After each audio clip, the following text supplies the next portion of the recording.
Estimado pastor, hermanas y hermanos que componen el circuito de Reloncaví, los saludo en el amor del Señor.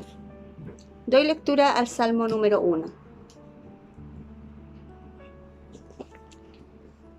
Bienaventurado el varón que no anduvo en consejo de malos, ni estuvo en camino de pecadores, ni en silla de escarnecedores se ha sentado, sino que en la ley de Jehová está su delicia, y en su ley medita de día y de noche. Será como árbol plantado junto a corrientes de aguas, que da su fruto a su tiempo, y su hoja no cae, y todo lo que hace prosperará. No así los malos, que son como el tamo que arrebata el viento. Por tanto, no se levantarán los malos en el juicio, ni los pecadores en la congregación de los justos, porque Jehová conoce el camino de los justos, mas la senda de los malos perecerá. Palabra del Señor. Tengamos un momento de oración. Señor Dios y Padre nuestro, en esta mañana te damos las gracias, Señor, por todas tus bondades recibidas, por todo tu amor y tu misericordia. Queremos pedirte, Señor, que tu bendición por esta liturgia, pedirte, Señor, la bendición que viene del Padre, del Hijo y del Espíritu Santo. Amén. Escucharemos el himno número 3. Dios está presente.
Tendremos nuestra oración de perdón, confesando nuestras faltas y pecados, escuchando esta alabanza: ten piedad de mí, oh Dios.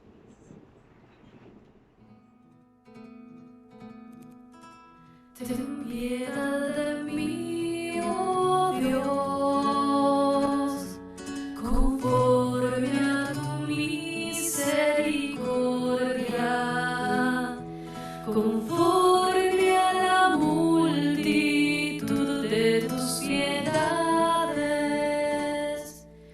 borra mis rebeliones,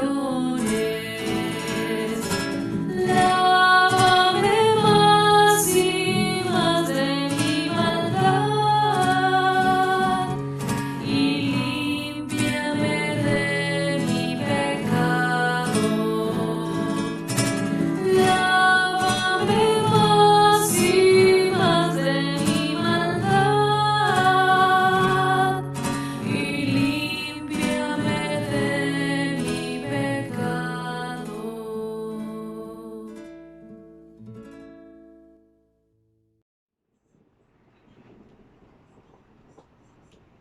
Escucharemos la lectura bíblica que se encuentra en Levítico, capítulo 19, 1 y 2, y 15 al 18. Habló Jehová a Moisés diciendo: habla a toda la congregación de los hijos de Israel y dile: santos seréis, porque santo soy yo, Jehová vuestro Dios. No harás injusticia en el juicio, ni favoreciendo al pobre, ni complaciendo al grande. Con justicia juzgarás a tu prójimo. No andarás chismeando entre tu pueblo, no atentarás contra la vida de tu prójimo, yo Jehová. No aborrecerás a tu hermano, en tu corazón razonarás con tu prójimo para que no participes pecado. No te vengarás ni guardarás rencor a los hijos de tu pueblo, sino amarás a tu prójimo como a ti mismo, yo Jehová.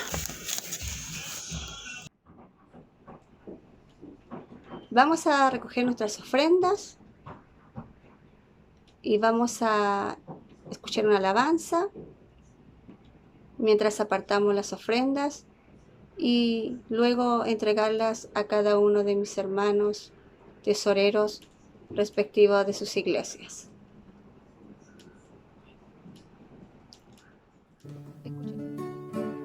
Trae tu ofrenda, trae a Dios tu ofrenda, tu lealtad y tu amor, dale al Salvador. Trae tu ofrenda, trae a Dios tu ofrenda, no deseches ni rechaces al Señor.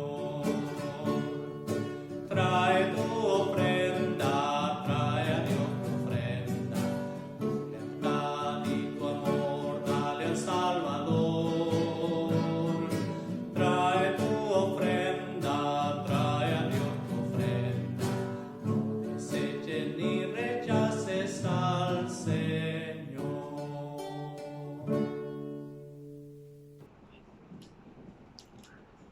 Escucharemos la lectura bíblica en Primera de Tesalonicenses, capítulo 1, del versículo 5 al 10.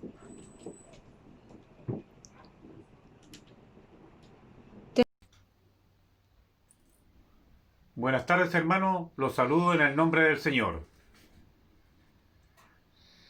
Pues nuestro Evangelio no llega a vosotros en palabras solamente, sino también en poder, en el Espíritu Santo y en plena certidumbre. Como bien sabéis, cuáles fuimos entre vosotros por amor de vosotros, y vosotros vinisteis a ser imitadores de nosotros y del Señor, recibiendo la palabra en medio de la gran tribulación, con gozo del Espíritu Santo, de tal manera que habéis sido ejemplo a todos de los de Macedonia y de Acaya que han creído. Porque partiendo de vosotros ha sido divulgada la palabra del Señor, no solo en Macedonia y Acaya, sino que también en todo lugar. Vuestra fe en Dios se ha extendido, de modo que nosotros no tenemos necesidad de hablar nada, porque ellos mismos cuentan que nosotros, la manera en que nos recibisteis y como os convertisteis de los ídolos, Dios para servir al Dios vivo y verdadero, y esperar de los cielos a su Hijo, al cual resucitó de los muertos, a Jesús, quien nos libra de la ira venidera.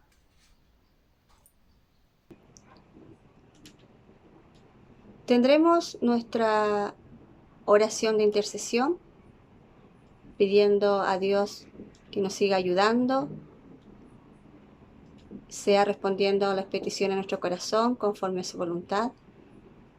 Pedimos por nuestro pastor, por las hermanas y hermanos, ancianos, niños, jóvenes que componen el circuito Reloncaví. Les invito a tener esperanza, hermanos, en quien hemos creído. Escuchemos el himno Tenemos Esperanza y luego nuestro pastor tendrá la oración de intercesión, nuestro pastor Neftalí Gajardo.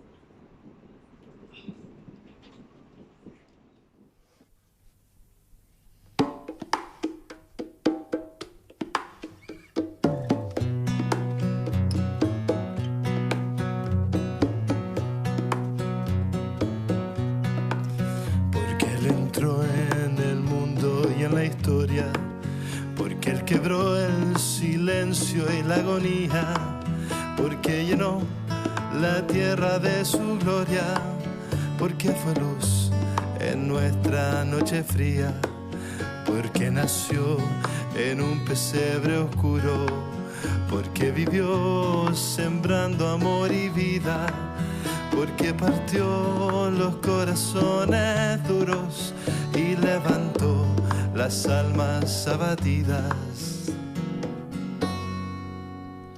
Por eso es que hoy tenemos esperanza, por eso es que hoy luchamos con porfía, por eso es que hoy miramos con confianza el porvenir en esta tierra mía. Por eso es que hoy tenemos esperanza, por eso es que hoy luchamos con porfía, por eso es que hoy miramos con confianza el porvenir. Porque atacó viciosos mercaderes y denunció maldad e hipocresía, porque exaltó a los niños, las mujeres y rechazó a los que de orgullo ardían, porque Él cargó la cruz de nuestras penas y saboreó la hiel de nuestros males, porque aceptó sufrir nuestra condena y así morir por todos los mortales. Por eso es que hoy tenemos esperanza, por eso es que hoy luchamos con porfía, por eso es que hoy miramos con confianza el porvenir en esta tierra mía. Por eso es que hoy tenemos esperanza, por eso es que hoy luchamos con porfía, por eso es que hoy miramos con confianza el porvenir. Porque una aurora vio su gran victoria sobre la muerte, el miedo, las mentiras. Ya nada puede detener su historia, ni de su reino eterno la venida. Por eso es que hoy tenemos esperanza, por eso es que hoy luchamos con porfía, por eso es que hoy miramos con confianza el porvenir en esta tierra mía.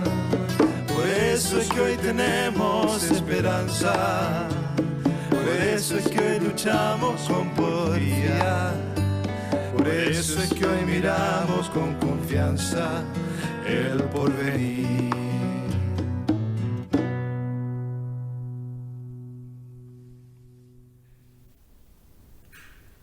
Les saludo, hermanos, hermanas, en el nombre del Señor, y dispongámonos a orar para interceder por las necesidades de nuestros hermanos y hermanas que han sido anunciadas. Dentro de ellas, orar por los hermanos de Chiguapi, especialmente por Julio, uno de los miembros de la congregación que está nuevamente con el interés de retornar y por el deseo de los hermanos de reunirse a distancia allí en la isla para orar, para poder agradecer al Señor. Orar por un familiar de nuestra hermana Cristina Sobarzo, que está con problemas serios de salud, complicada, se llama Olga Beltrán.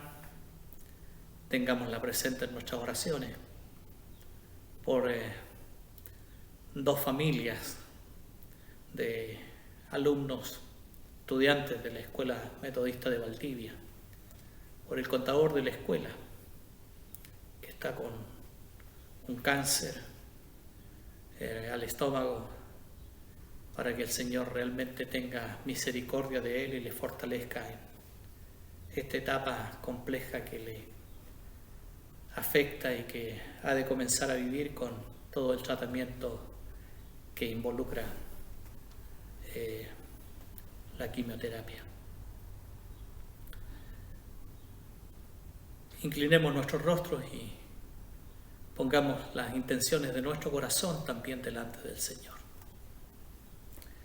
Dios y Padre nuestro, en esta hora de la mañana nos dirigimos a ti con fe, con confianza, con certeza, con convicción, porque tu amor, tu bondad, tu misericordia son tan grandes e infinitas que nos cuesta a veces entender la dimensión de ella en beneficio de las personas.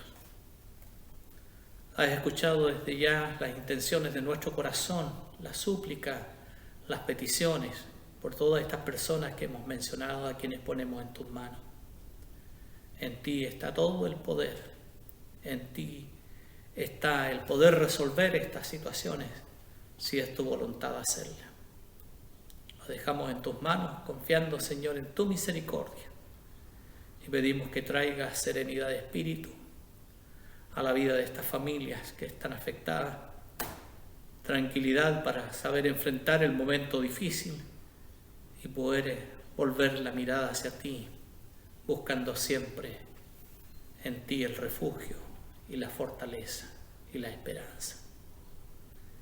Oramos con fe, no confiando en nuestros méritos, sino en el sacrificio que Cristo hizo por el bien de todos, especialmente por nuestra salvación, en cuyo nombre lo pedimos. Amén y amén.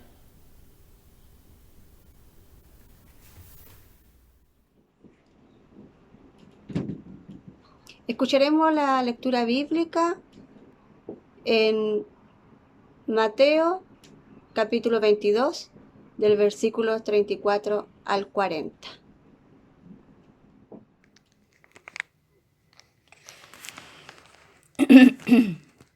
Leo en el nombre del Señor.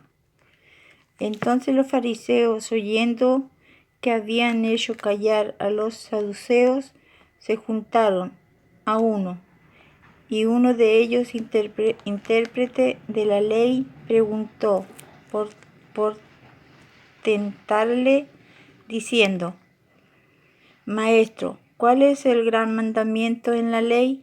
Jesús le dijo: amarás al Señor tu Dios con todo tu corazón, con toda tu alma y con toda tu mente. Entonces el primero y gran mandamiento y el segundo es semejante: amarás a tu prójimo como a ti mismo. De estos dos mandamientos depende toda la ley y los profetas. Que la gracia de nuestro Señor Jesucristo, el amor de Dios el Padre y la inspiración del Santo Espíritu sea con todos ustedes, mis queridos hermanos y hermanas. Estamos en el 23º domingo después de Pentecostés. Tenemos la oportunidad de reflexionar sobre los diferentes textos bíblicos correspondientes a la liturgia de este domingo. Cada uno de los textos enriquece la reflexión de este día, partiendo por el Salmo primero, un salmo de tipo sapiensal que forma junto con el Salmo número 2 una introducción a los salmos. Ya en las primeras palabras de este salmo encontramos esta expresión bienaventurados, que es una muestra de preocupación por la felicidad del ser humano. Es un salmo que habla del sentido de la vida, capaz de dar felicidad a las personas, y más aún, lo que buscamos en la vida es precisamente eso: felicidad. ¿Dónde encontrarla? ¿Cómo experimentarla? Y darnos cuenta verdaderamente de lo que significa la dicha, la alegría, la felicidad. El texto de Levíticos, que habla del pueblo de Israel, el pueblo elegido de Dios, está llamado este pueblo a ser una nación santa, y cuya santidad debía extenderse a todas las esferas de la vida, con el propósito de instaurar un orden social justo y por lo tanto diferente también al de las demás naciones. Todo lo establecido e instituido en este capítulo se basa en esta exigencia precisamente de la santidad, y cuya particularidad inconfundible está marcada por el predominio de los mandamientos éticos por sobre lo puramente ritual. El texto de Levítico se refiere a las situaciones de la vida diaria, de la familia, la agricultura, del salario a los trabajadores, de la honestidad, de la justicia en el trato con el prójimo y en el uso de las pesas y de las medidas. Es en estas situaciones concretas de la vida donde tiene que llevarse a la práctica el mandamiento de amar al prójimo como a uno mismo, tal como lo señala el texto. Esta serie de preceptos, que tienen como finalidad promover la honestidad, la solidaridad y la justicia entre los miembros de la comunidad, realzando el mandamiento del amor al prójimo, refiriéndose con ello a las personas con las que se tiene una relación que no es de parentesco, como por ejemplo la relación con los vecinos, la relación con los compañeros de trabajo. Este prójimo, de acuerdo al contexto, había que buscarlo, y había que buscarlo únicamente dentro del mismo pueblo. Pero Jesús le da una dimensión mucho más amplia y mucho más profunda. Le da un alcance universal. Tenemos el texto de Primera de Tesalonicenses, junto con el Salmo primero y con el texto de Mateos, del Evangelio, que nos habla del primer y el segundo mandamiento más grande. Ese que todos conocemos, cuando Jesús le dice: amarás al Señor tu Dios con todo tu corazón, con toda tu alma y con toda tu mente. Este es el primero y gran mandamiento. El segundo es semejante: amarás a tu prójimo como a ti mismo. De estos dos mandamientos depende toda la ley y los profetas. Vivir el mandamiento de amar a Dios y al prójimo es cumplir la ley del Señor, es edificar la felicidad, es hacer la experiencia de Dios individual y comunitariamente, esa experiencia que conocemos con el nombre en el día de hoy de misión, de la misión, donde estamos y donde nos sentimos llamados y llamados por el Señor. Con este carácter y gozo damos una mirada al texto de la primera carta a los tesalonicenses. Ya algo dijimos el domingo recién pasado sobre ello. Agregaremos alguna información más en el día de hoy. Tesalónica es una ciudad que fue fundada entre los años 300 y 315 a.C. por el general Casandro, que era el subalterno de Alejandro Magno. El nombre de la ciudad fue tributo a Tesali, la esposa de Casandro. En la época del apóstol Pablo estaba bajo el dominio político romano. El emperador romano era considerado como una divinidad, como un dios, y como tal requería que los pueblos dominados lo adoraran como Señor, como el Kyrios, que fue uno de sus títulos. Y fue recién en el año 42 después de Cristo que esta ciudad de Tesalónica recibió su autonomía interna. Fue considerada una ciudad libre.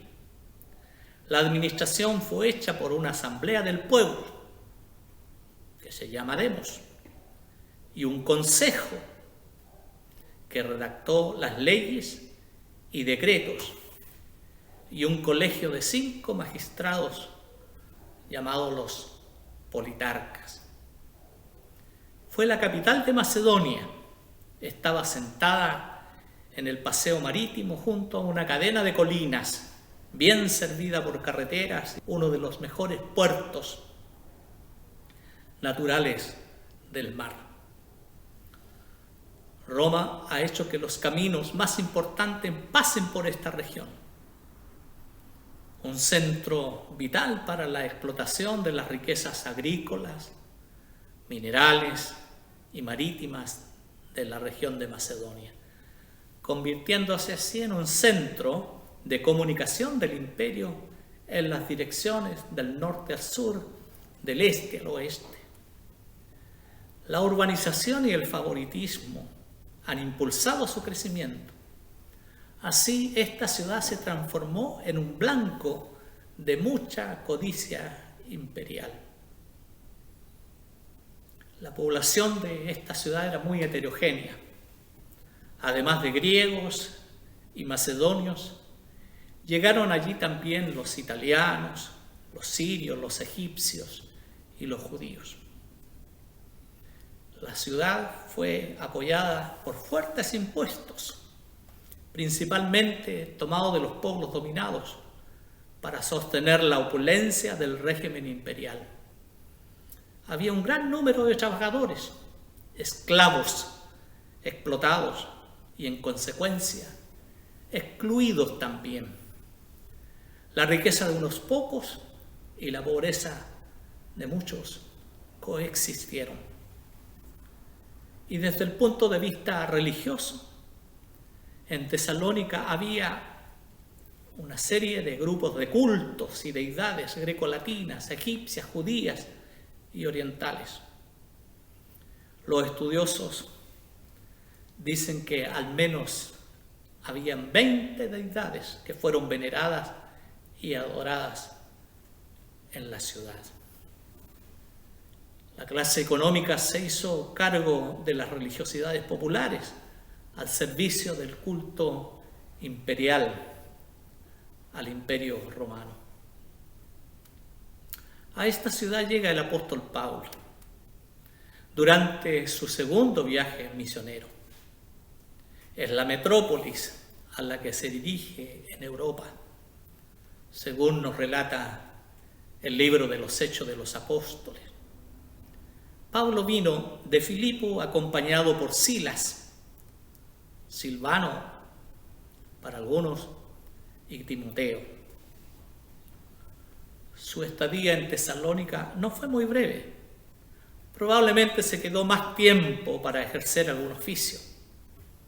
para recibir varias ayudas de parte de los filipenses, como nos relata la misma carta a los filipenses, como así también para hacer proselitismo, para que se adhirieran al Evangelio tanto judíos como también gentiles o paganos.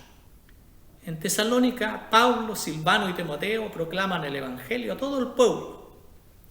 Sin embargo, se presta atención a los trabajadores, a los pobres, que son los pescadores, los trabajadores de la construcción, trabajadores agrícolas, los metalúrgicos, los artesanos, los empleados de la construcción naval, los desempleados ociosos, los empleados y criadas de posadas, pensiones, teatros y plazas públicas, mujeres no reconocidas por la sociedad imperial, los excluidos de las diversas fuentes de riqueza de la ciudad y del derecho a la dignidad de las personas. Así el apóstol Pablo y sus compañeros comienzan su predicación a un pueblo en el que hay una fuerte lucha de clases. Por un lado, la clase dominante, judíos, griegos y romanos, y por otro lado, los dominados. Es con estas personas que el apóstol Pablo y sus compañeros comienzan su tarea misionera. Se convierten en evangelizadores, en anunciadores de la palabra. Son los heraldos de la palabra vivida, hablada y presenciada. La predicación del apóstol Pablo se basó fundamentalmente en el amor, en la fraternidad, y a los nuevos participantes se les llamó hermanos, hermanas. El apóstol Pablo, Silvano y Timoteo comenzaron en Tesalónica una comunidad completamente nueva, donde la gente comienza a desarrollar conciencia de una práctica transformadora y una organización social especial. La iglesia empezaba a ser, a los ojos de los dominantes, una organización subversiva. Surgió de las clases explotadas que se conocieron, y esto en ese momento estaba prohibido.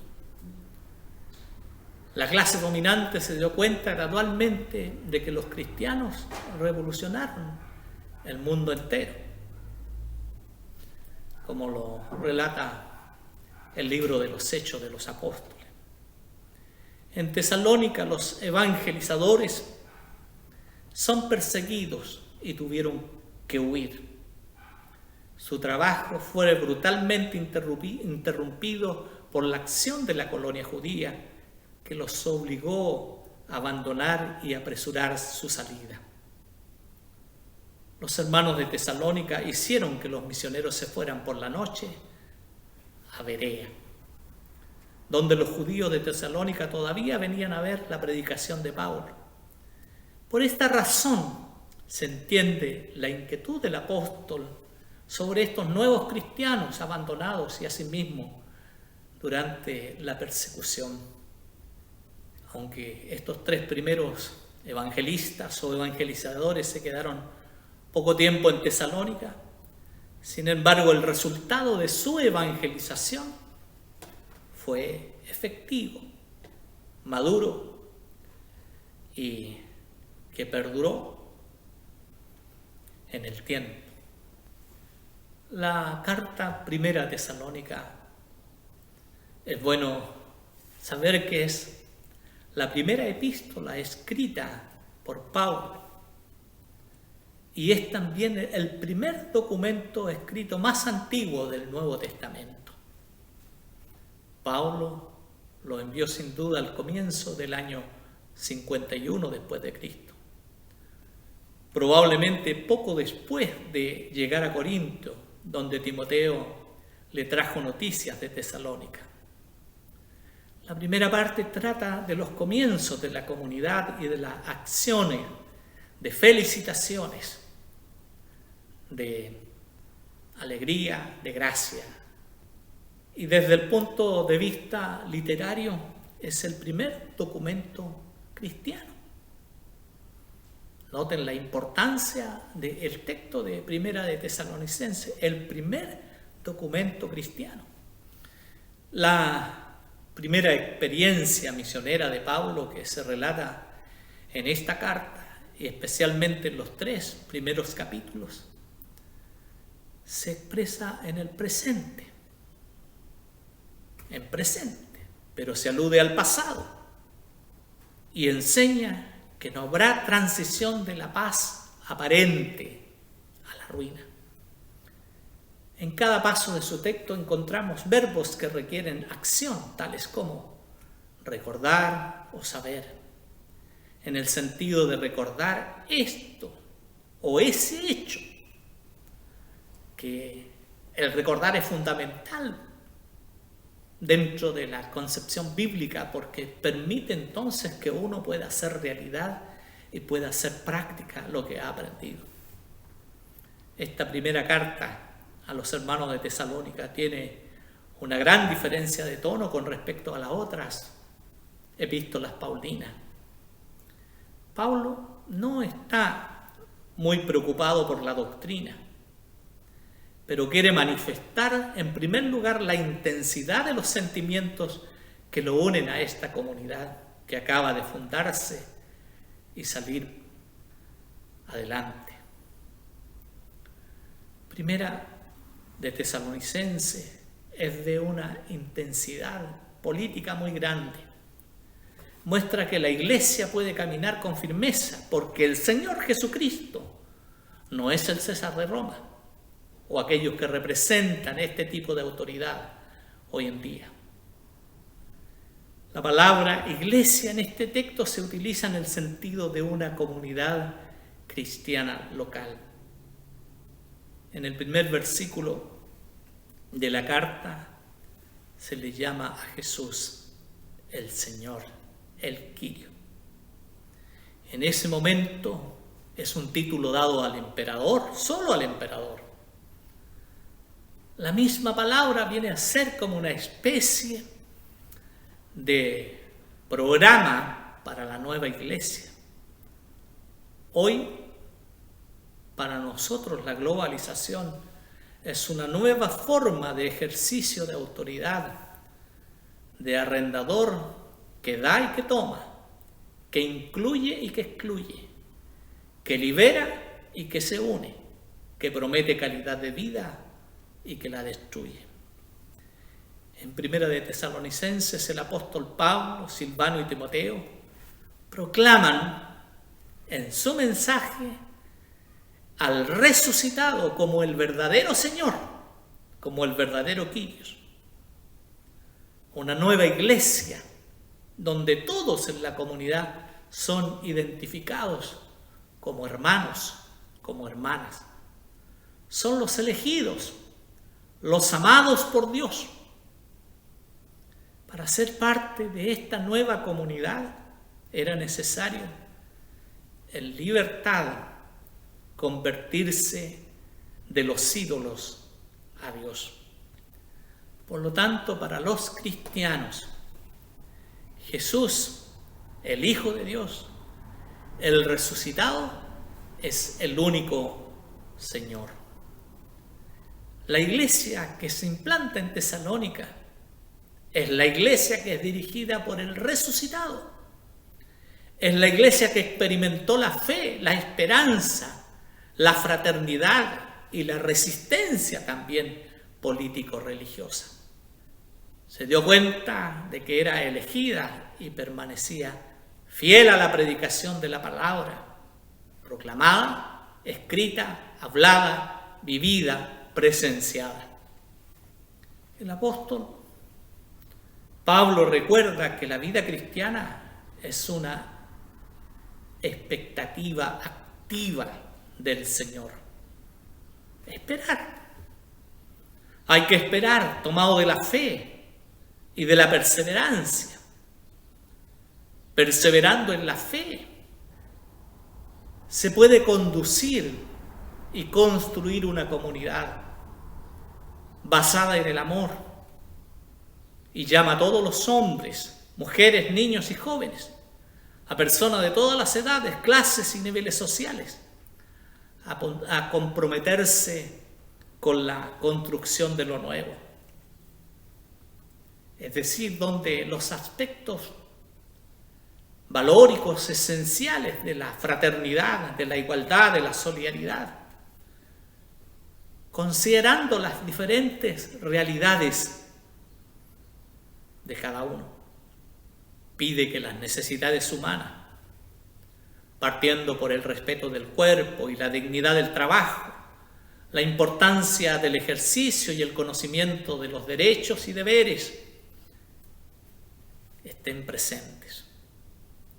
La esperanza y la fidelidad a la palabra del Señor requieren también esto de lo que hemos enunciado. Requieren fe, compromiso, solidaridad, respeto.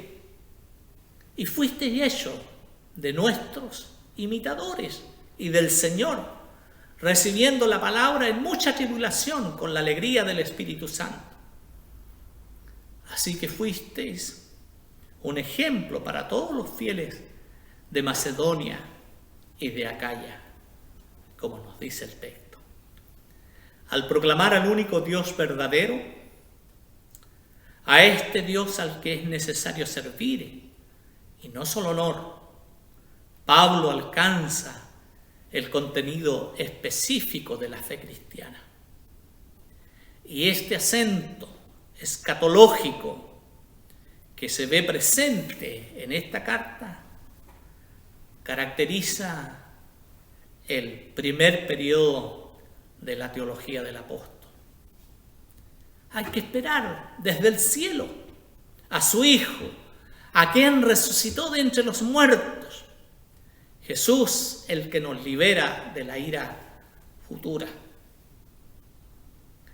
El compromiso con la palabra del Señor requiere fidelidad, requiere fe, perseverancia, requiere también la incorporación o la inclusión de personas excluidas y marginadas, la apertura para también levantar a la persona que ha caído por el camino, por aquellos que han sido abandonados.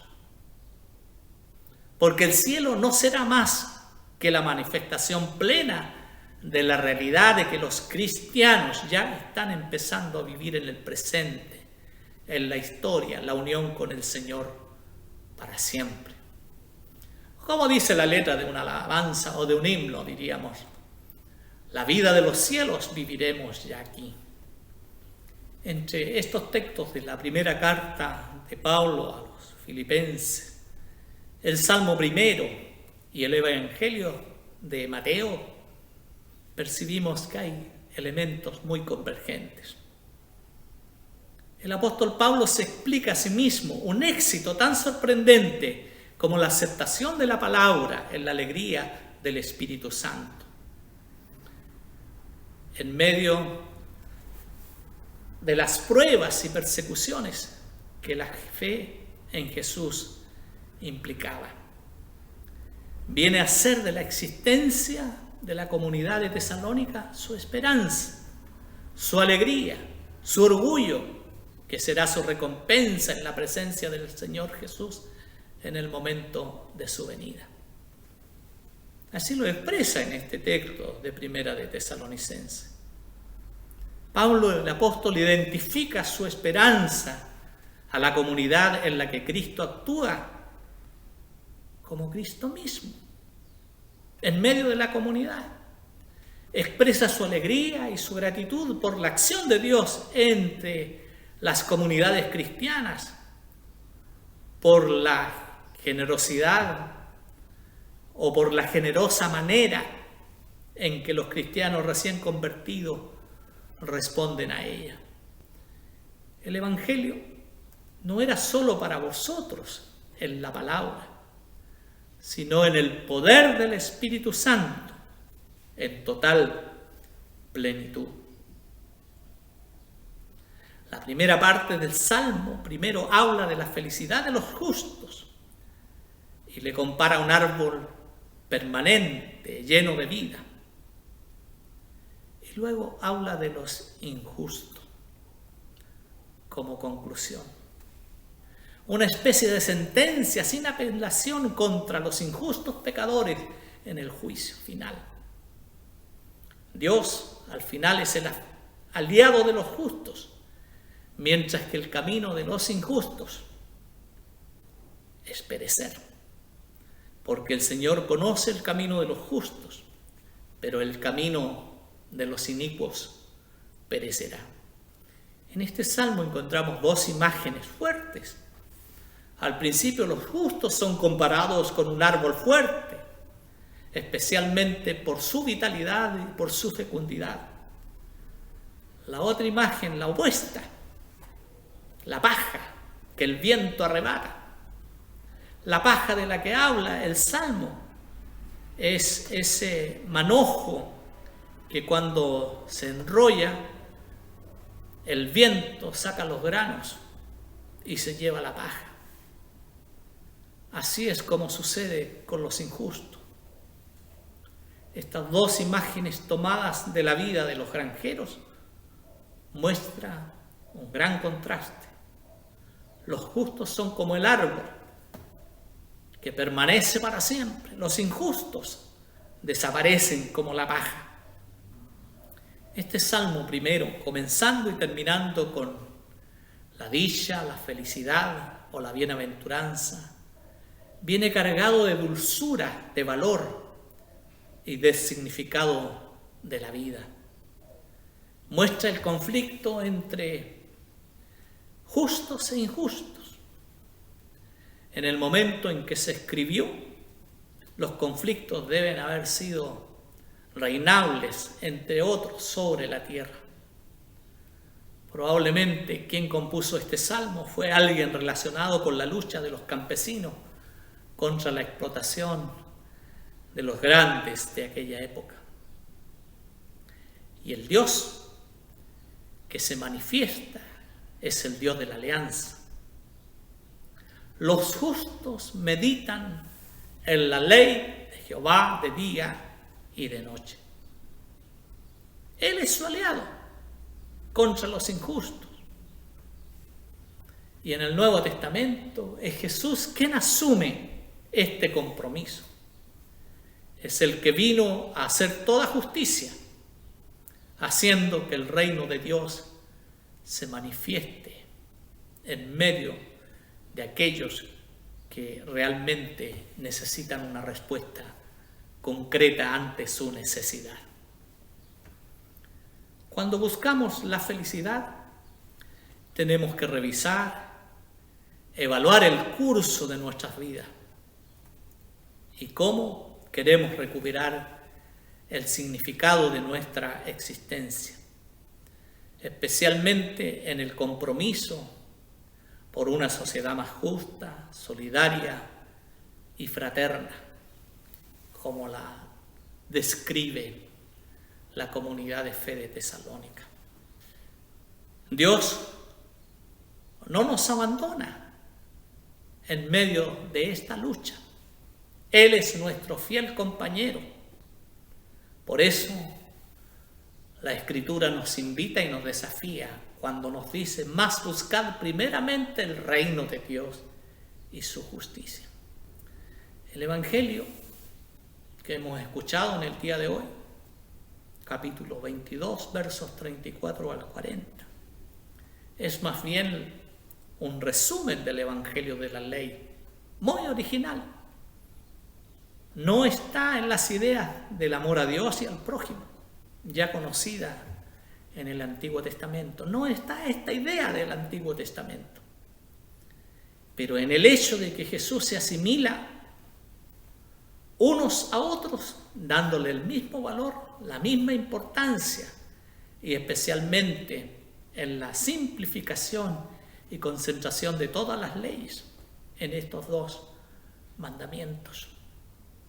Los judíos, especialmente los escribas, que tenían la responsabilidad de resguardar los preceptos y los principios de la ley. Habían transformado el decálogo en 613 normas. Es como cuando aparece una ley, después aparece el reglamento. El reglamento es más complicado que la ley. Y Jesús lo concentra todo en estos dos mandamientos. Amarás al Señor tu Dios con toda tu fuerza, con toda tu mente, con todo tu corazón. Y el segundo es igual al primero. A tu prójimo lo amarás como a ti mismo.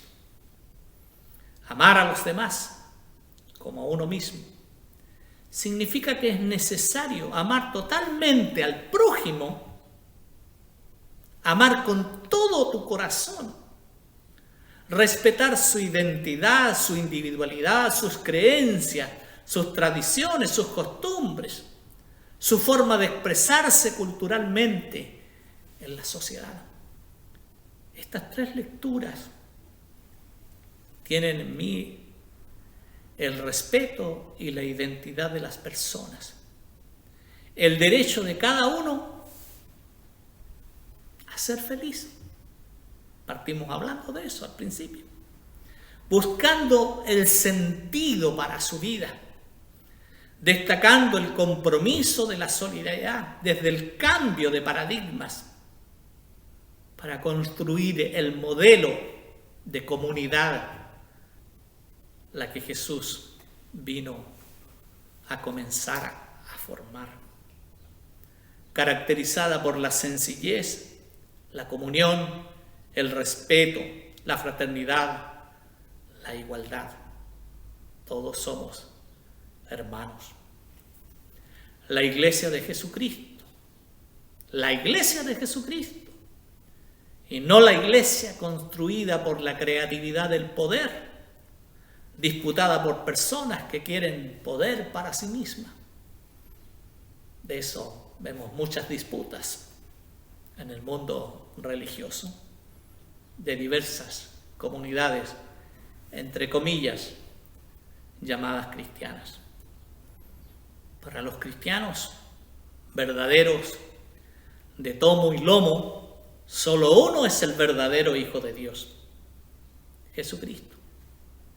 Él es el único Señor, Salvador, el resucitado, Señor y Salvador, quien tiene todo el poder y la gloria, tanto en el cielo como en la tierra. También podemos destacar dentro de estas lecturas esta dimensión de la ecología político-religiosa, especialmente en las relaciones sociales que se construyen antes de la visita de Pablo a Tesalónica. Principalmente desde el comienzo de la misión Pablo, Silvano y Timoteo a los tesalonicenses. El sistema de relación que se establece entre los que hacen misión y la comunidad, los misioneros de los cuales hemos hablado hoy día, Pablo, Silvano, Timoteo o Silas y Timoteo.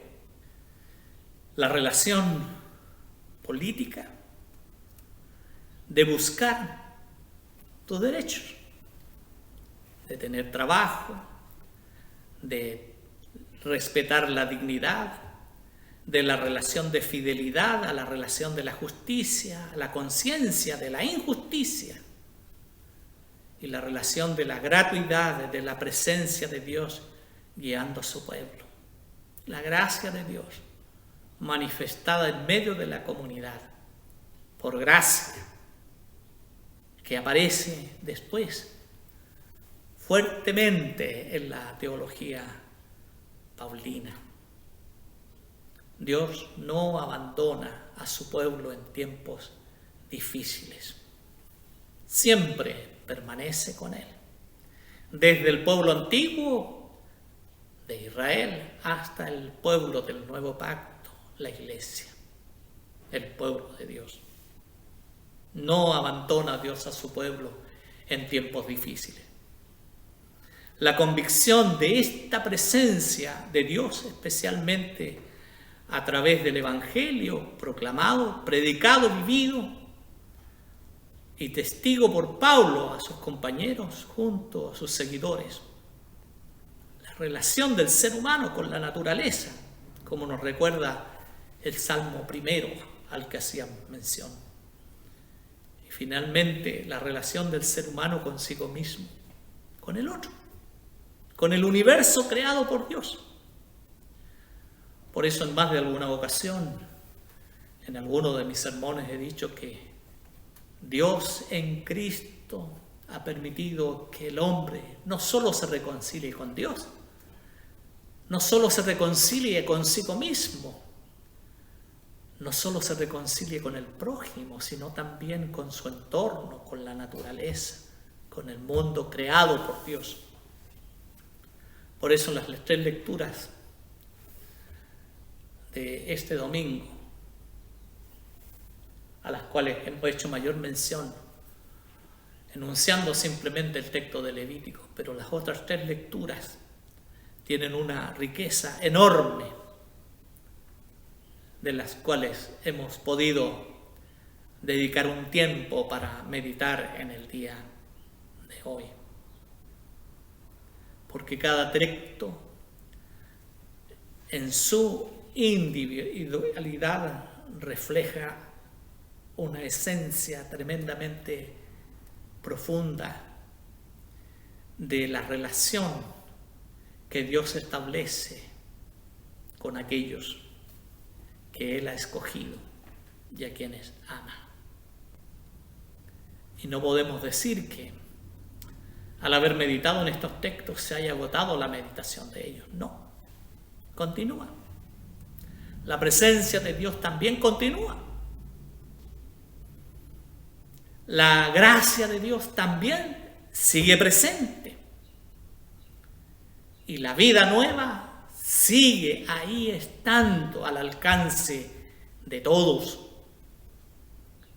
Pero es nuestra responsabilidad también dar testimonio de ella en medio de la comunidad, especialmente hoy en tiempos difíciles. No hemos perdido la oportunidad de relacionarnos a través de esta plataforma para que la palabra de Dios siga fluyendo y el mensaje siga llegando a la vida de las personas. Los misioneros de Tesalónica y los de Berea, podríamos decir, también pueden ser expulsados de su ciudad, pueden ser expulsados de su misión, pero todo lo que se hace con afecto, con valentía, con amor, con esperanza, con fe en el nombre de Dios, eso prosperará. No será un trabajo en vano, porque nada malo puede destruir lo que se construye desde la perspectiva de la gracia, del amor que viene de Dios y de su inspiración de manera comunitaria, en solidaridad, en la convicción del amor a Dios y de la fe que nos tiene en esa relación, en ese vínculo, que nos permite que nosotros entonces seamos felices, bienaventurados. Feliz el hombre que ama al Señor y anda en sus caminos.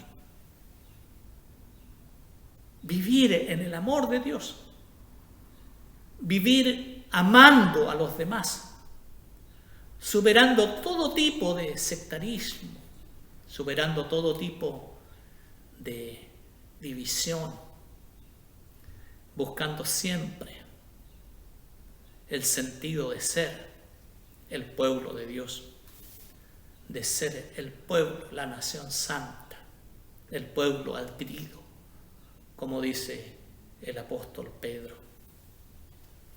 Eso nos permite sentirnos felices, sentirnos gozosos. Y nos permite también que fruto de esa alegría, transmitirla para que otros puedan conocer el amor de Dios. La ley del amor, decimos nosotros. Y hacer todo lo posible para que suceda como una forma concreta de amor. Esta interconexión de las lecturas que hemos meditado en este día, nos damos cuenta que Pablo viene a ser el gran misionero, que permite no solo a los tesalonicenses, sino también a muchas otras comunidades la oportunidad de experimentar las bienaventuranzas, de poder caminar por el camino del Señor, de poder amar a Dios y también amar a los demás. Podríamos decir que el mundo de hoy necesita a gente como Pablo,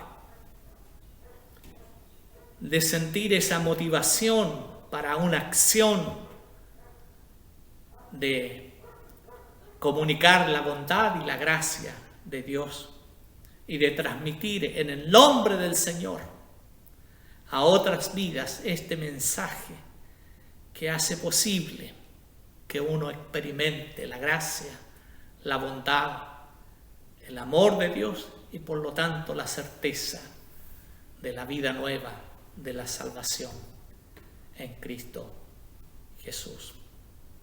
Podamos ser como el árbol, plantado junto a corrientes de agua, que da su fruto a su tiempo y que su hoja no cae.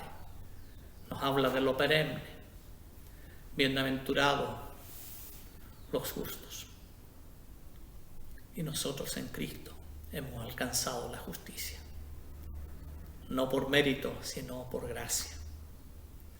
Queridos hermanos, que el Señor bendiga nuestras vidas, que el Señor sustente nuestra fe y nos motive en medio de todas estas tensiones que vivimos en el día de hoy ante este drama que afecta la vida de todo el mundo entero y mayormente a unos que otros, pero que necesitamos alimentar nuestra fe, que no estamos solos, que Dios está con nosotros y que tengamos la capacidad de, en medio de estas pruebas y dificultades también, hablar del amor de Dios y manifestar nuestro amor a Dios y nuestro amor también al prójimo.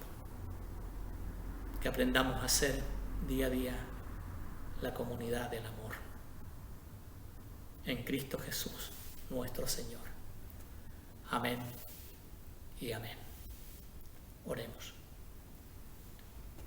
Te damos gracias por tu palabra, Dios amado, y te pedimos que ella produzca los frutos que tú esperas de nosotros, y que en medio de todas las dificultades de nuestra existencia humana tengamos la certeza siempre que tú estás con nosotros. Y si tú estás con nosotros, la vida está ganada, la alegría y la dicha de lo eterno, de lo sublime, siempre está presente. A ti sea la gloria, el imperio y la alabanza por los siglos de los siglos. Amén y amén.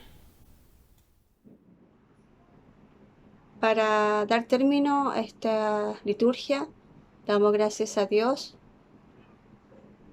y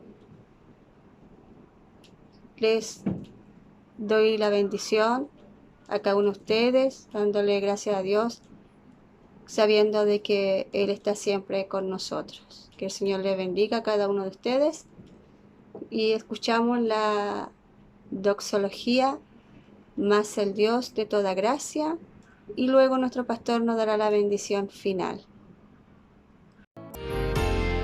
Más el Dios de toda gracia que nos llamó a su gloria eterna, nos perfeccione y afirme, fortalezca y establezca.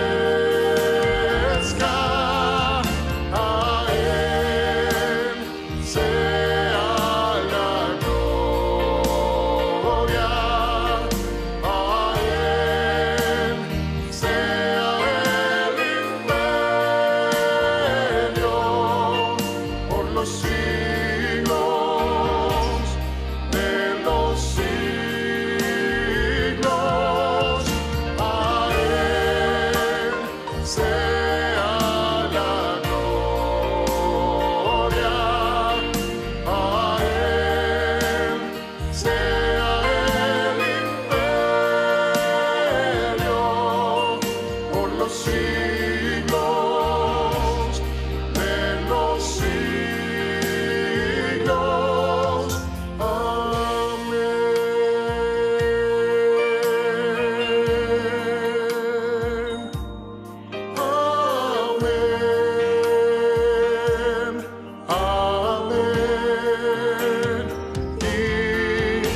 Llegamos al final de la liturgia de este domingo.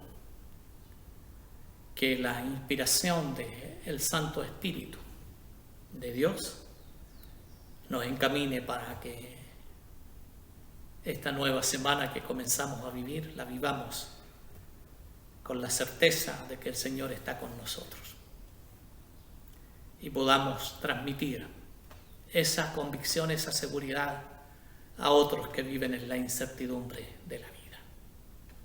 Y la bendición de Dios Padre, Hijo y Espíritu Santo sea con todos ustedes, con vuestras familias, con todo el pueblo de Dios, ahora y eternamente. Amén y amén. Que Dios te bendiga, que alce el Señor de su rostro y te da paz, y te da paz, y te da paz, que Dios haga brillar en ti su rostro y se apiade de ti, y se apiade de ti, se apiade el Dios de amor. Amén.